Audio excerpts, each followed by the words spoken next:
नमस्कार. सुनीताज किचन मराठीमध्ये तुमचं मनपूर्वक स्वागत आहे. आज आपण नारळी पौर्णिमा स्पेशल गोडसर पारंपरिक नारळी भात कसा करायचा ते पाहणार आहोत.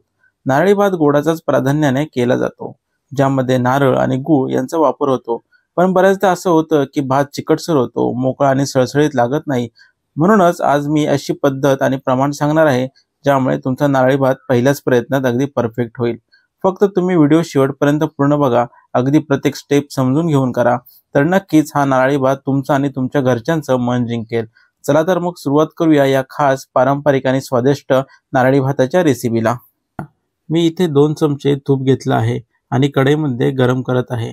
तूप गरम झाल्यावर त्यात मी 1 इंच दालचिनी, 4 लवंगा आणि 2 वेलची थोड्या कुटून टाकत आहे. हा सगळा मसाला आपण एकदा हलवून घ्या, म्हणजे त्याचा छान सुगंध तुपात मिसळतो. सुरुवातीलाच एक वेगळीच चव तयार होते. आता मी इथे 1 कप बासमती तांदूळ घेतलाय, जो मी आधीच स्वच्छ 2 वेळा धुवून घेतलाय. तांदूळ मोकळा आणि स्वच्छ असेल तर भातही मस्त सळसळीत होतो.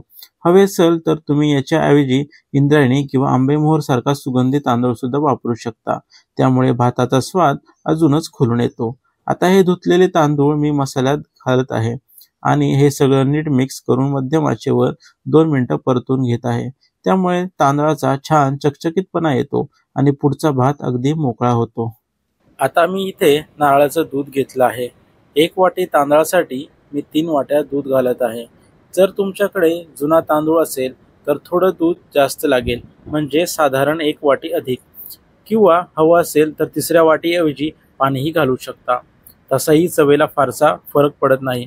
हे दूध मी आता तांदळात टाकलंय आणि सगळं एकत्र छान मिक्स करून घेतलं आहे. आता हे मिश्रण आपण मध्यम आचेवर ठेवायचं आहे. पाणी किंवा दूध पूर्ण आटेपर्यंत झाकण ठेवायचं नाही. जेव्हा तुम्हाला दिसेल की वरचं पातळसर काही उरलेलं नाही, तेव्हा मग झाकण ठेवायचं आणि 10 मिनिटं मंद आचेवर वाफ येऊ द्यायची. त्या वेळेपर्यंत भात छान शिजून मस्त सळसळीत मोकळा आणि नरमसर होतो. वरून सुगंध तर येतो की लगेच खायला घ्यावं वाटतं.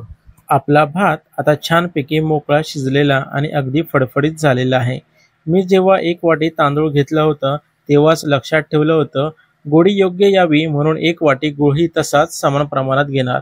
आता तो गूळ मी भातात टाकतोय. हळूहळू भाताच्या गरमपणात गूळ वितळायला लागेल आणि त्यांचं मधुर गोडसर पाणी भातात मुरेल.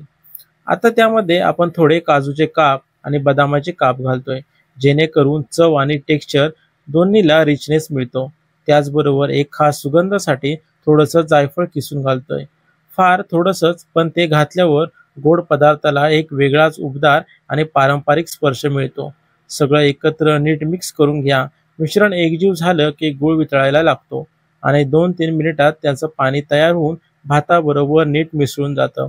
आता वेळ आहे आपली खरी खासियत घालायची, खोबऱ्याचा ताजा किस. मी इथे ओल्या नारळाचा किस घालतोय, जो आपल्या ऑथेंटिक पारंपरिक नारळी भाताचा आत्मा आहे असं म्हणायला हरकत नाही.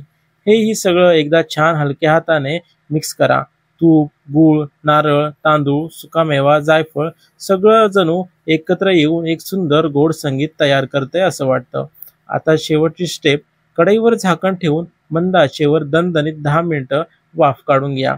या वाफेने भात अजून मोकळा होतो, गूळ खोलवर मुरतो आणि सुगंध तर. आता बघा, आपला खास नारळी पौर्णिमा स्पेशल पारंपरिक आणि घरगुती नारळी भात पूर्णपणे तयार आहे. गोडसर, नरम, मोकळा आणि प्रत्येक घासाला दिव्य चव देणारा. हवा असल्यास वरून अजून थोडं साजूक तूप आणि खोबरं घालून गरम गरम वाढायला विसरू नका. तर अशा पद्धतीने आपण पारंपरिक नारळी भात अगदी घरच्या घरी बनवला, हातच्या मोजक्या साहित्यातून आणि अगदी पारंपरिक चव राखून. ही रेसिपी तुम्हाला आवडली असेल तर कृपया व्हिडिओला लाईक करा, तुमच्या मैत्रिणींना आणि घरच्यांना शेअर करा आणि आमच्या चॅनलला सुनीताज रेसिपी मराठी सबस्क्राईब करायला विसरू नका.